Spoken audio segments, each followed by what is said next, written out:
What's up, guys? Welcome to the Put Me In Coach podcast. Where we go beyond the headlines and deep dive everything NFL. I'm Ian. And I'm Andy. Please remember to like, comment, and subscribe. Thank you so much.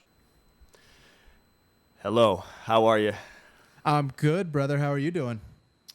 I'm good, man. I'm good. You know, I'm ready to talk a little Indianapolis Colts. Yes, Second sir. horse team. Second horse team. That's real. The Second other horse team horse this team. week. Yeah, Yep. the other horse team. Yeah. Much easier of a video to get through, I think. More Yeah. sun on the horizon, I guess I should say. Yeah, there's with some this juice. particular horse team. There's Yeah, I some think there's a juice lot of in juice. Indianapolis. Yeah, There's I some totally juice in agree. Indianapolis. Yeah. So yeah, let's before we do it, guys. Thank you so much. Please remember to like, comment, subscribe. Yep. Indianapolis Colts. Let's roll it, baby.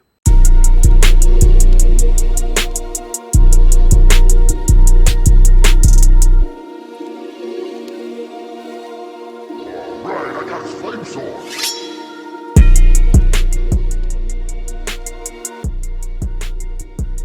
All right, and we're back. Yeah. Yeah, baby. You know, we do this every time. We like to touch on last season a little bit. Sure. Kind of a weird one that I don't want to spend too much time on with this team for a particular reason. The main thing I wanted, first things first, you finished 9-8, third in the AFC South. Winning record, given the circumstances, is kind of oddly what I like about this team. The big news from last season is obviously, you know, you move on from, was it Frank Reich, I believe, was the coach previously? Yeah. What was it? Yeah, you bring in. Was it? I don't remember. Frank Reich was Yeah. with the Panthers. Yeah, the year before. Yeah, last year he was, but was he with the Panthers Yeah, the year but- before? I think he might have thought been. it was the Yeah, Colts. No, I think he's with the Colts. I think you're right. Yeah. Somebody I'm gonna fact check check that that. real Well, fast. this is fact check amateur that real hour. fast. I'm sorry about that, This guys. sure is. You know what? We don't have a team, okay? It's just us. And Frank Reich sucks. So you know what? Frank But Reich you know does the big news last year, obviously, you bring in Shane Steichen as head coach. I love the hire, and you know his presence was felt immediately. And you know, with all due respect to Philadelphia, his lack of presence was felt immediately over there.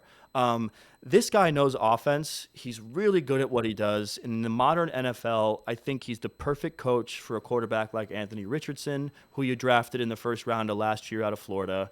I think he's the perfect coach to run a young offense like you have, a passing and running attack. This team's got a lot of playmakers, and I think Shane is the right guy to kind of get the best out of those pieces. And you saw it last year. I mean, the team went 9-8 despite their rookie stud quarterback, you know, missing most of the entire season. Jonathan Taylor, their star running back, missing a lot of the season. But Gardner Minshew as a backup comes in and takes the team to a winning record, misses the playoffs, but makes a Pro Bowl as a backup QB. Yeah. Who would have thought? So a lot of Who'da that's thunk? coaching.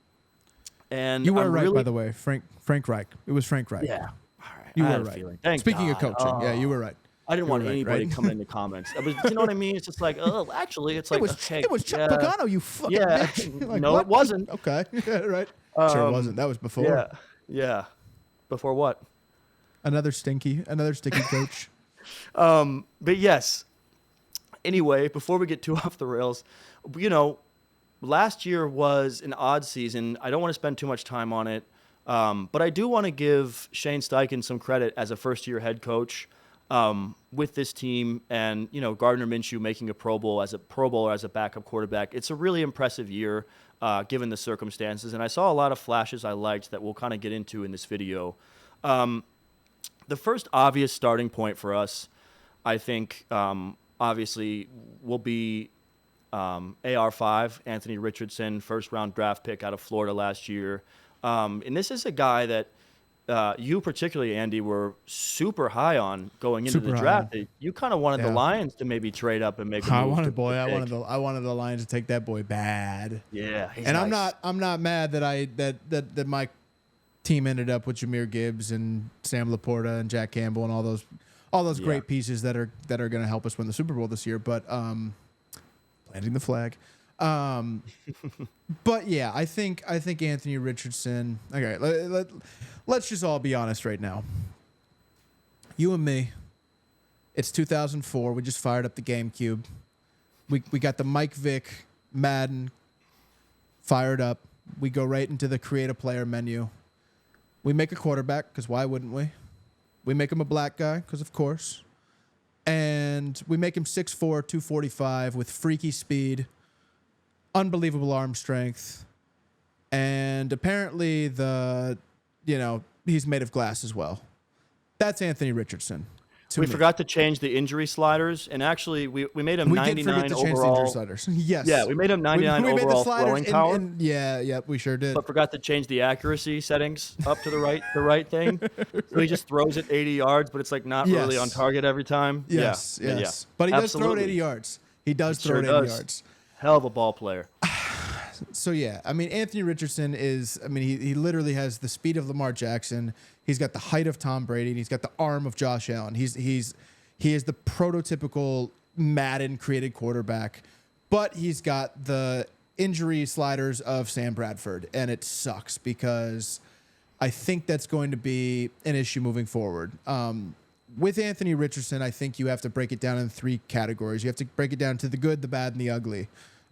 So let's pour a little cold water on it, and let's talk about the ugly first. The accuracy. It's really bad. It was really bad in college. It was really bad in the 4 games he played as a pro. He completed just 59% of his throws. That's just not good.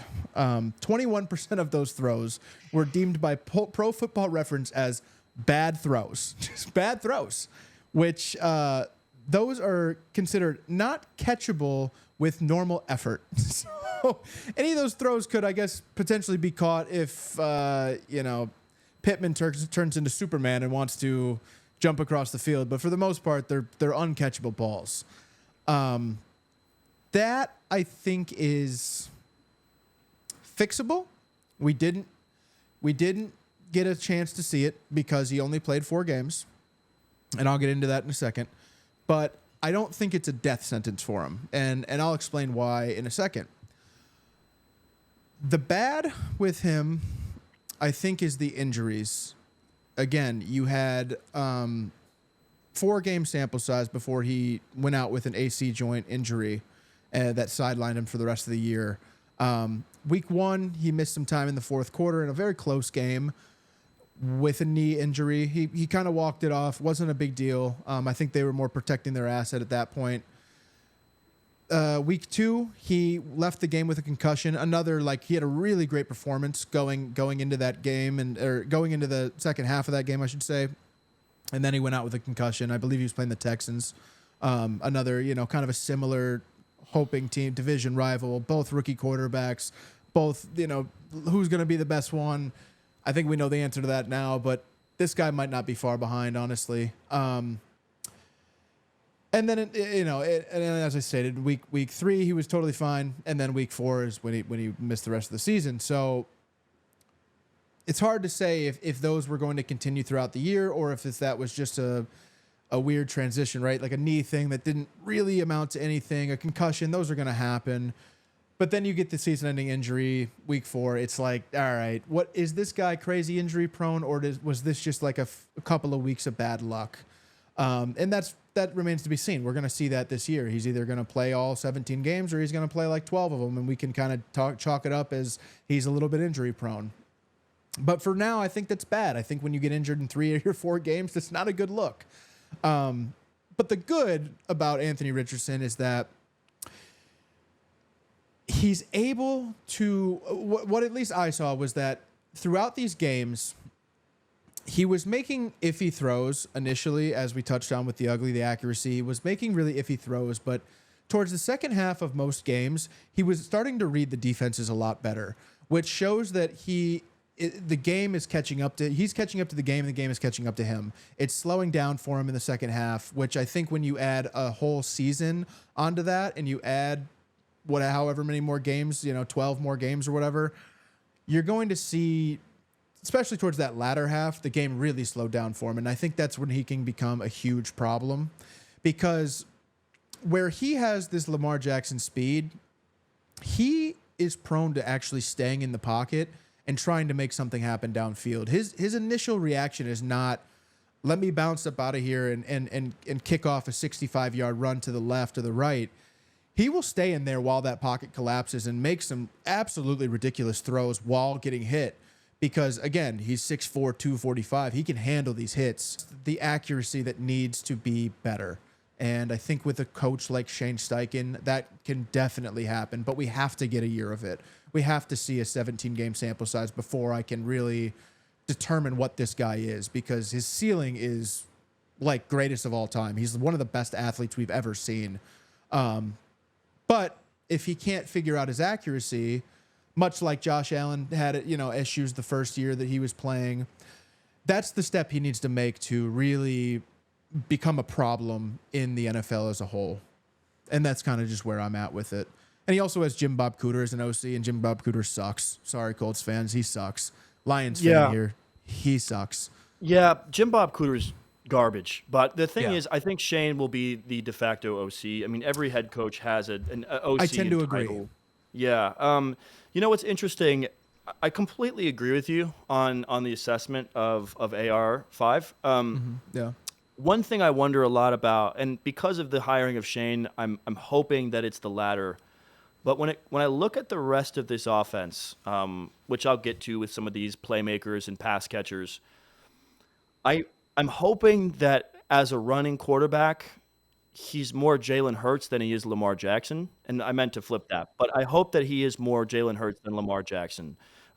Because I think that when I look at this roster and I look at this team, I like his ability to make plays and run, and throw at the same time. But what I can't deal with and what I can't justify is a player that, doesn't throw first and doesn't throw accurately and doesn't, lead these wide receivers, to the promised land. So for me, when I look at this roster and I look at this team, another major question mark that I have in terms of just this roster itself is the running back position. We talk about Jonathan Taylor and what Jonathan Taylor did in 2021 fed families. He played all 17 games. For those of you that don't remember the absolute cartoonish of a season he had in 2021, he had 1,811 yards rushing, 18 touchdowns. On the ground alone, not even including pass catching, he actually had over 20 touchdowns if you include pass catching, and then over 2,000 yards of total offense if you include pass catching. It was unbelievable, and really, I would argue that like with the Adrian Peterson year in Minnesota, and then the LT year in San Diego in like 06, the Chris Johnson year in like 09, it's up there in the gauntlet of like one of those years that you just are like, that was insane. Like that doesn't happen. So we know that he can do it, and he was very good at Wisconsin. He's proven to be a good draft pick for them.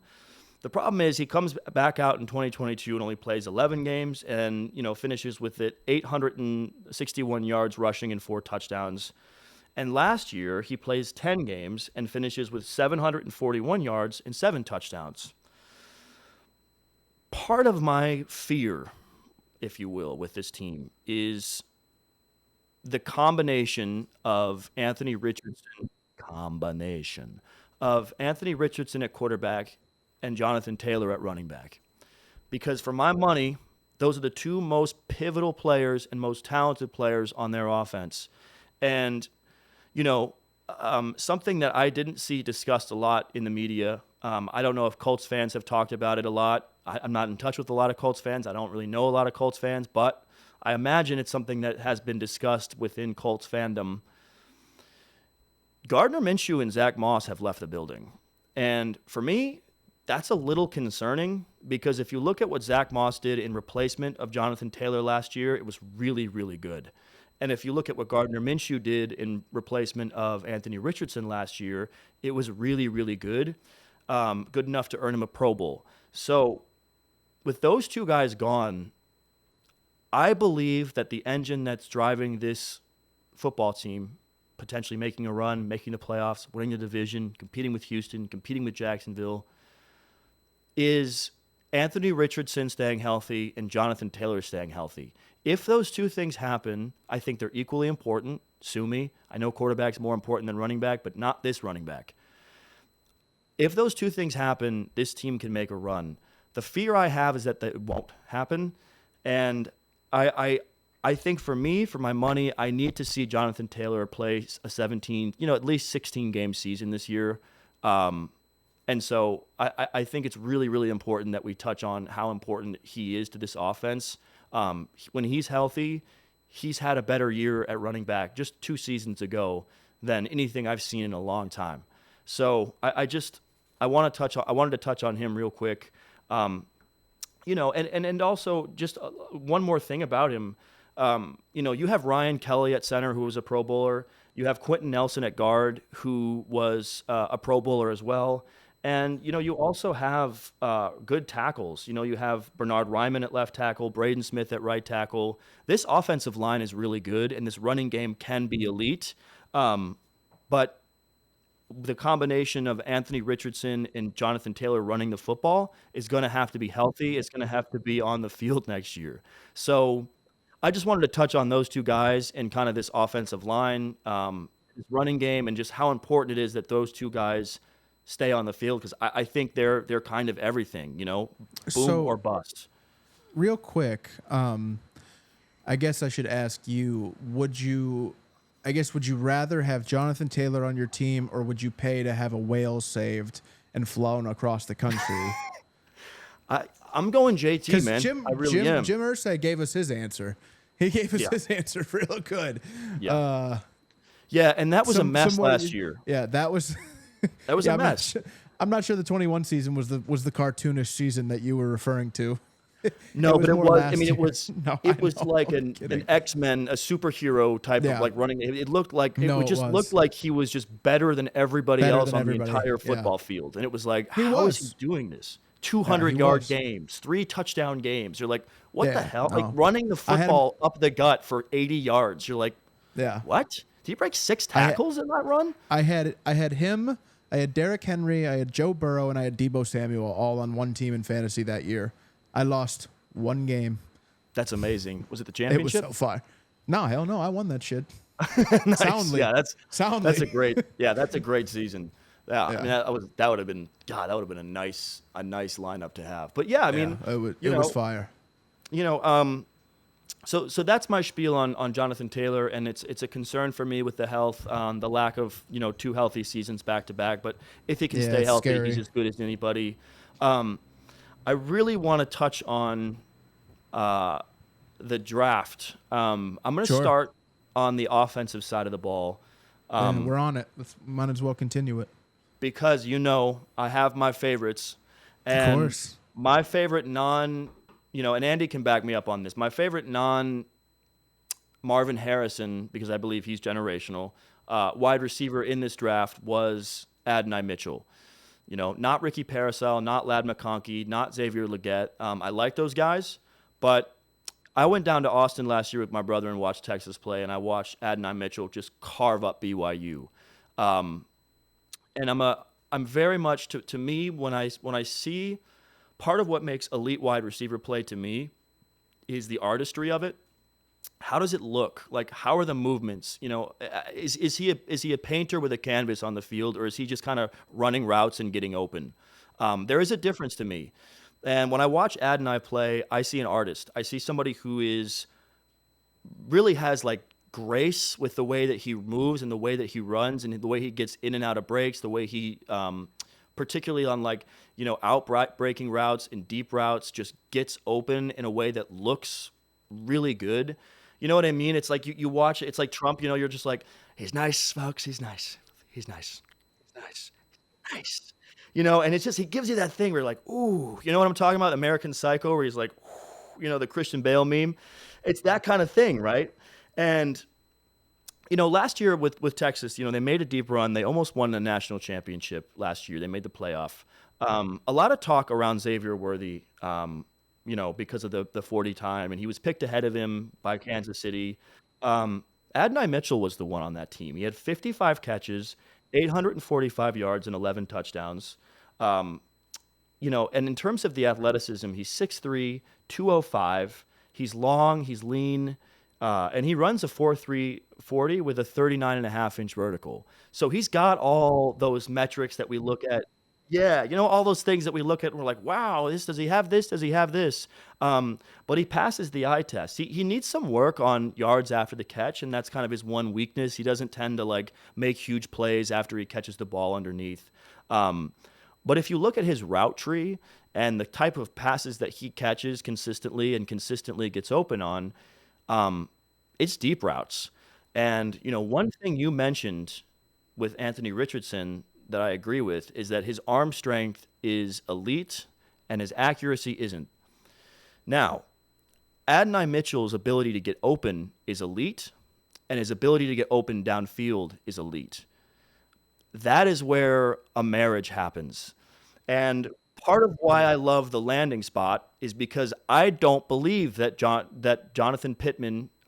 Michael Pittman is a star. I'm sorry. I don't. To me, he's what people who are haters of Amon-Ra St. Brown say that Amon-Ra St. Brown is. He actually is that. There's very little wow or style or really impressive ability, big play ability to his game. Now, he's a good wide receiver. I don't want Colts fans getting in the comments coming from my neck. I think he's a really good wide receiver, but I would like to see him paired with another wide receiver. And I think that if Shane Steichen can coach AR5 to be more Jalen Hurts than Lamar Jackson in terms of how he's getting the receivers involved, because I know Lamar is a good passer, but he struggles. The stats are there. I'm sorry. It is what it is, with consistently involving his wide receivers on a game-by-game basis. If Steichen can coach him to be Jalen, then you've just drafted your Devonta Smith. And that's what I want to see. I really believe that with this guy's route tree ability, now he gets open underneath, but I think that his major bread and butter is downfield. It's not speed merchant streaks. It's post, it's skinny pull. I mean, you've just watched the highlights and the tape of what he did last year. And even against BYU, the game that I went to, he had 2 deep touchdown catches. And it's like, he just gets open, and he gets open deep. And when you have a quarterback with great arm strength and low accuracy, you need the receiver to be open because you can't really throw him open. And you need him to be downfield because that's where you specialize.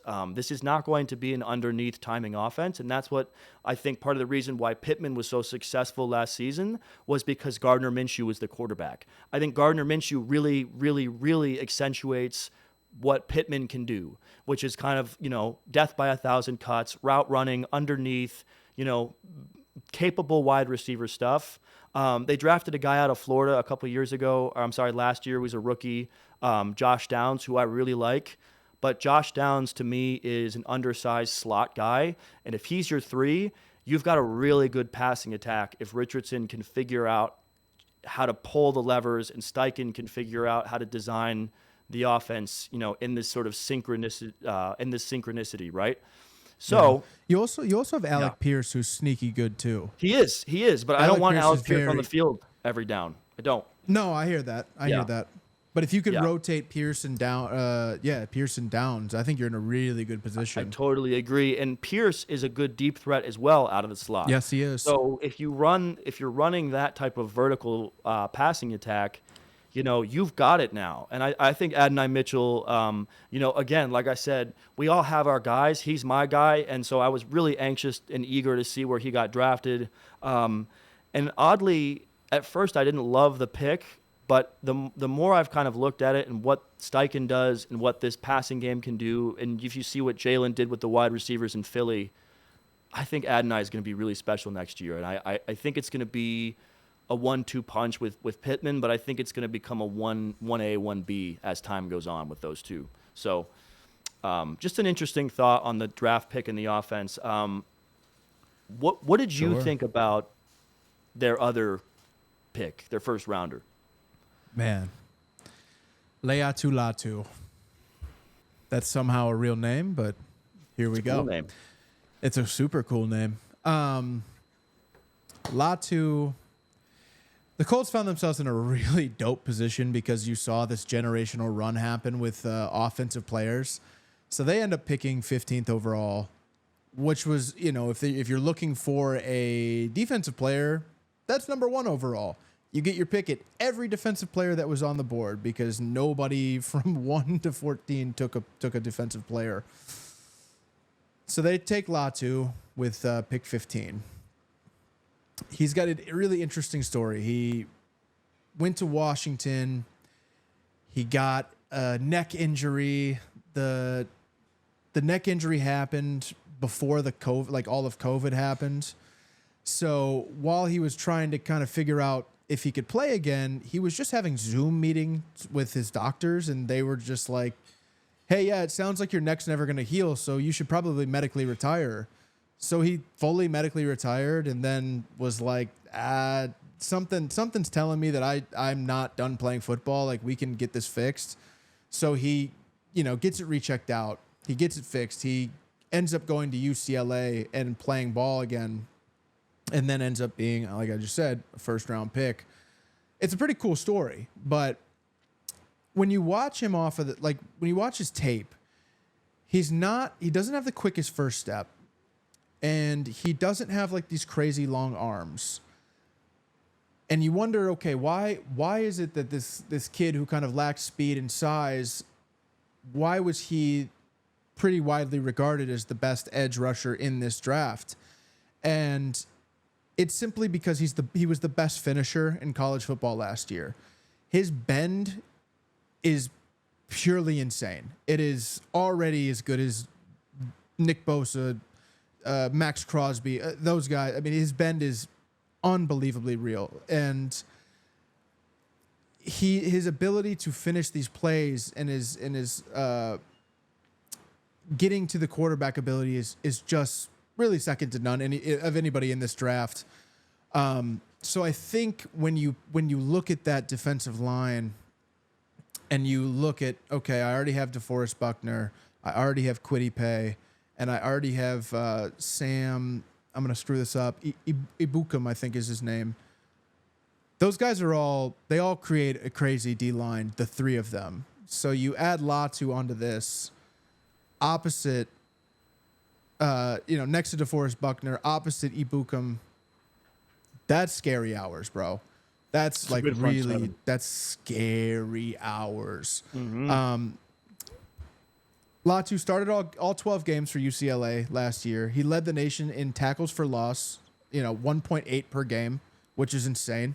He ranked fourth nationally in sacks per game, with one average. So he was getting about a sack a game. He ended the season he was really getting almost two sacks a game. He ended the season with 13 sacks total. So yeah, one and a half sacks a game, equating one more than the total of his season. He's a freak, dude. He's just nice like that. And again, when you pair him with these other guys, I mean, DeForest Buckner will be a first ballot Hall of Famer. Kwity Paye, obviously a friend of the show, Kwity Paye, naturally, has shown a ton of promise in the last year or two with this team. And I just think this front seven is going to create absolute nightmares for the teams that they're having to play.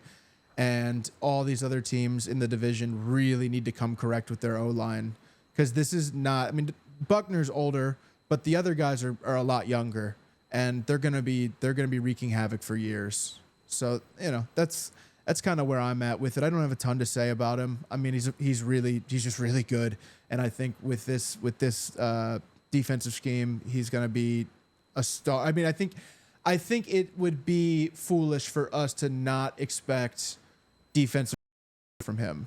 Will he get it? That's not a guarantee. Should he get it? Yes. So that's where I'm at with him. Yeah.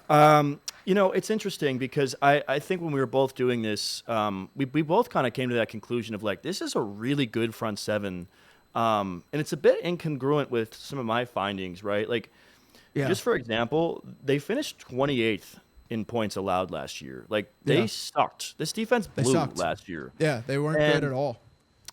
I'm looking at it, right, and I'm looking at the pieces, and I'm with you. I love the Latu pick. I think it's necessary, Yep. and we talked in the Texans episode about the importance of Will Anderson in the AFC in that Yep. division. You got to get after the quarterback. The AFC is loaded. The AFC South is loaded. Every team, in my opinion, yes, including Tennessee, I believe has a good quarterback. So Yep. you have to make noise on that defensive line. So why does this defense suck? Why did this defense suck so much last season? The 28 points allowed. secondary And sucks. that's where the light Yeah. bulb went off for me. Yeah. This is a unit that struggled mightily last season.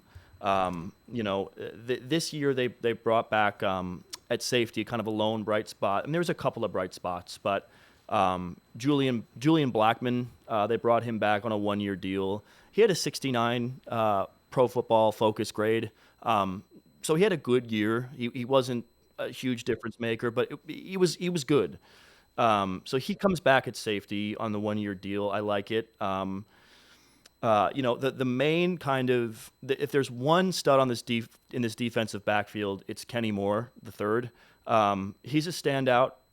But he's a nickel corner.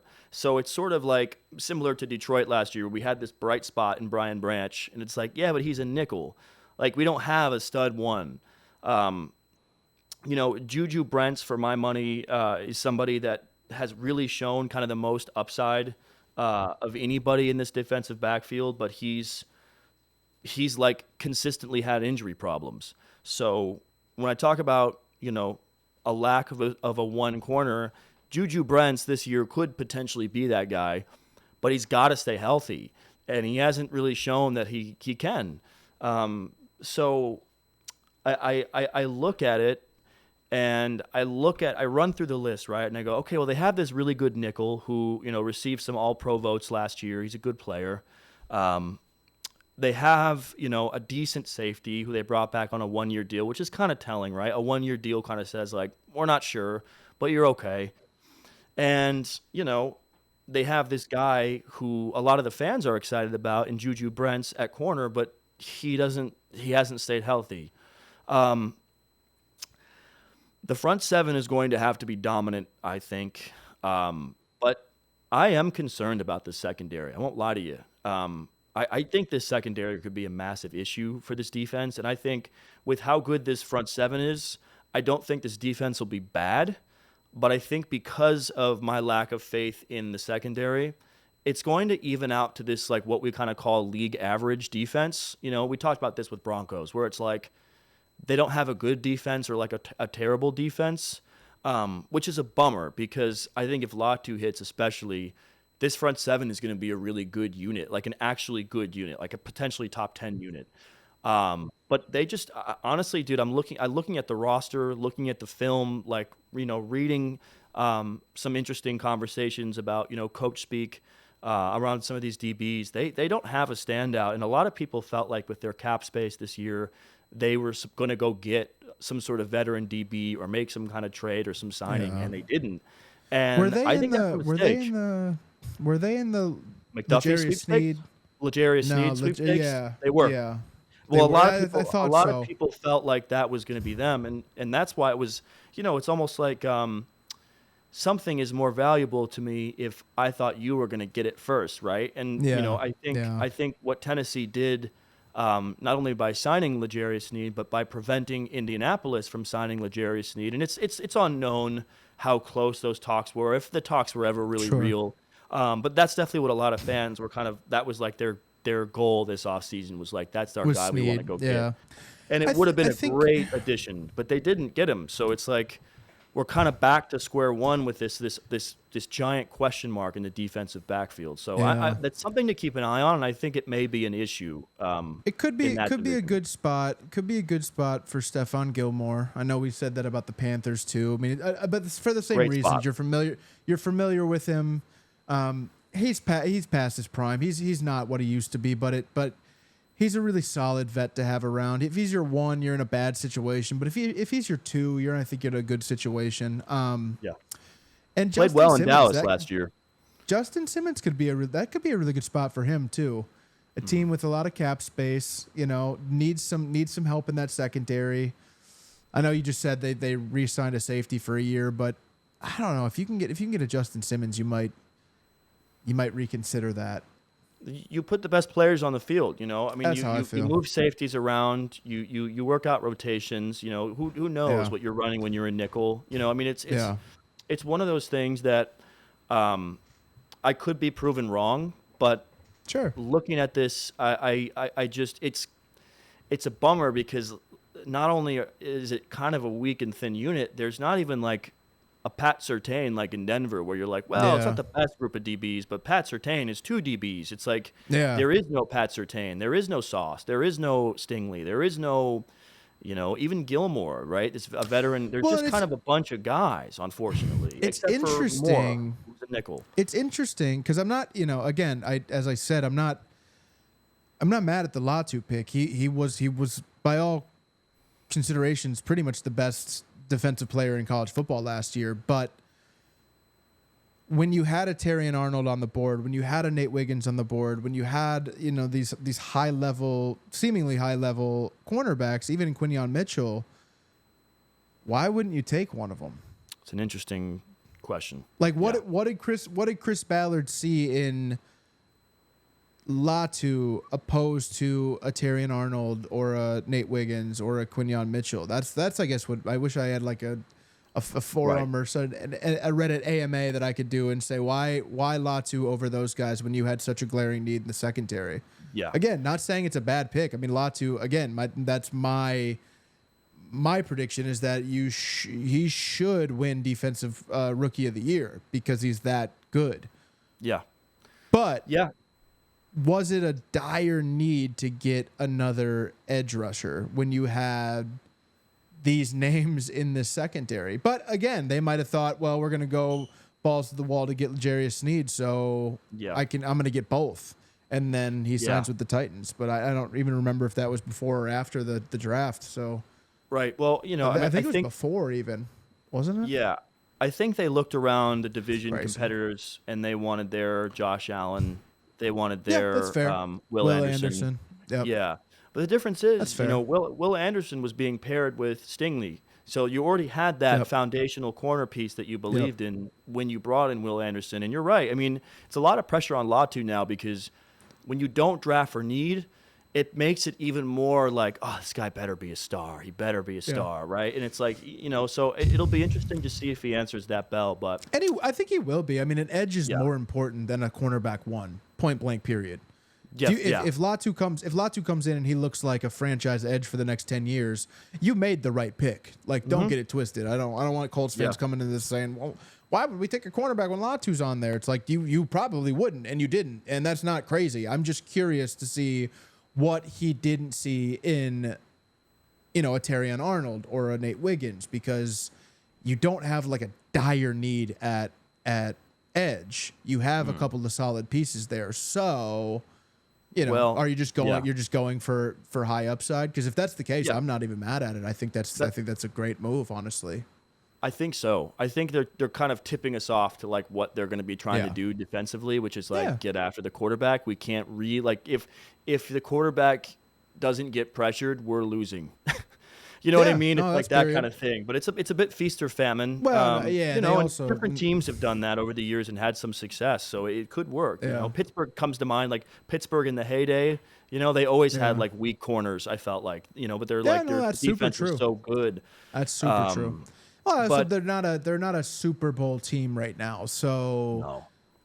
they have a piece. few years to they have a few years to go get that secondary really upholstered and do it right, Yeah. Detroit style.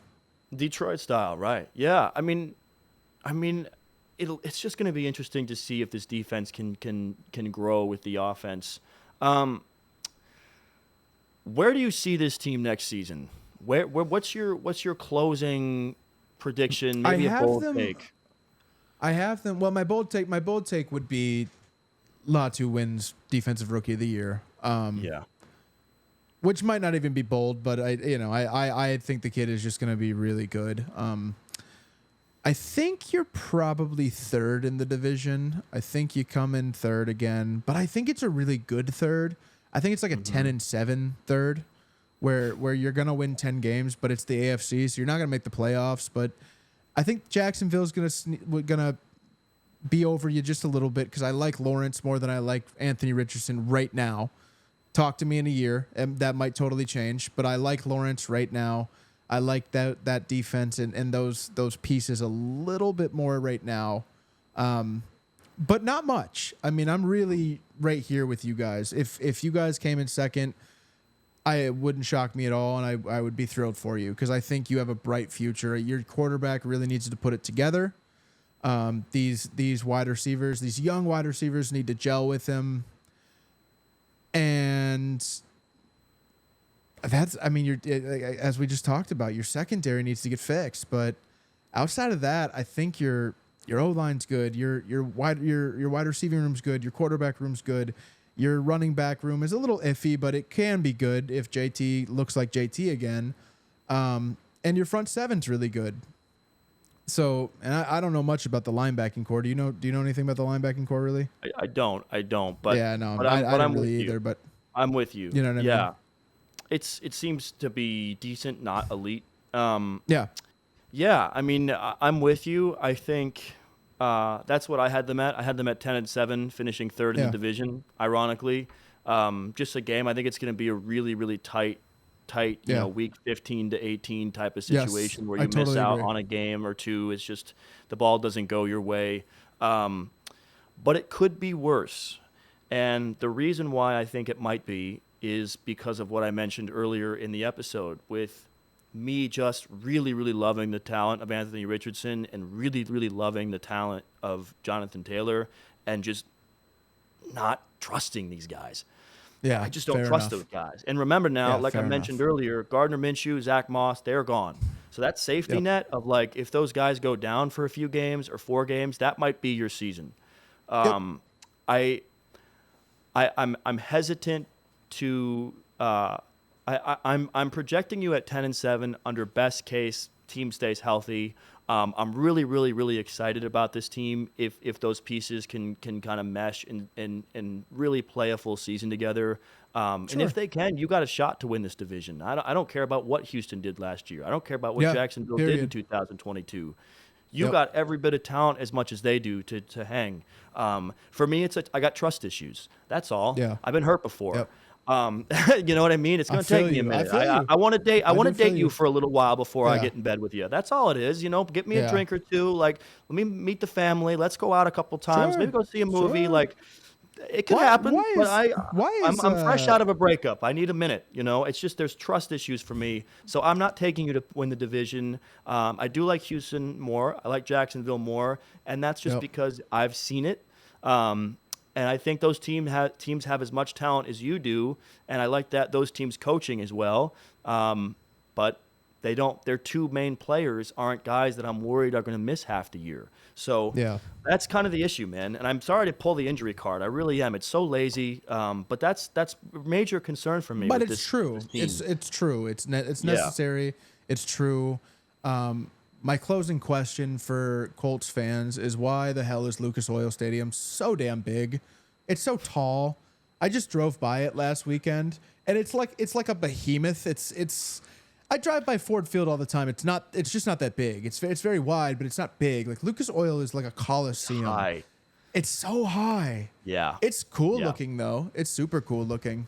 It's like a giant like oil change place. That's like what it's supposed to be, right? Like a giant car garage. I love it. Hey, yeah, it's a cool design. Colts fans, run this video up, and I'll come down for a game because I'm not that far. You know what I mean? Ian will fly in town. We'll come kick it with you guys for a game. We'll watch AD Mitchell and Anthony Richardson absolutely ball. I would love it, man. But it's got to be between week 1 and 4 because I'm not sure they're gonna make it past that. JT, come on, and you got it, man. I mean, that's what it ultimately is. You drafted my favorite rookie wide receiver. You have a great running back. You have such a quarterback that me and Andy were so excited about. We wanted our Lions to go trade up and be a backup for a year in case something, and Goff has really stepped it up, so it's not a real thing now. He has. I don't need a quarterback anymore. No, I mean, me neither. You could keep him. But there's so much to be excited about. And like I said earlier, I mentioned this O-line is criminally underrated. This O-line's full. It's got 2 Pro Bowlers last season on the O-line. The interior O-line specifically is elite. Really good. But I just don't trust you. So Fair Hopefully enough. I'm wrong. I'd love to be wrong, Yeah. though. Man, I'd love to be wrong because it's a fun team. Let's Don't like your Let's meet at uniforms. St. Elmo's. No, I hate your uniforms, but I will meet you. Don't at like St. those uniforms. I will meet you guys at St. Elmo's and have some shrimp cocktails with you guys. Love If you run this video up, so Please do like, it. comment, subscribe. You got it, baby. baby. I'm way ahead of you. Like, Thank comment, you so subscribe. much. Colts fans, I think the future is bright. Yep. Next season will be the telltale for the next 5 to 7 years, in my What's opinion. their slogan? Like buck up, or is it like buck? What? I don't know. Anyway, go Colts, baby. Indy, thank you guys. Peace.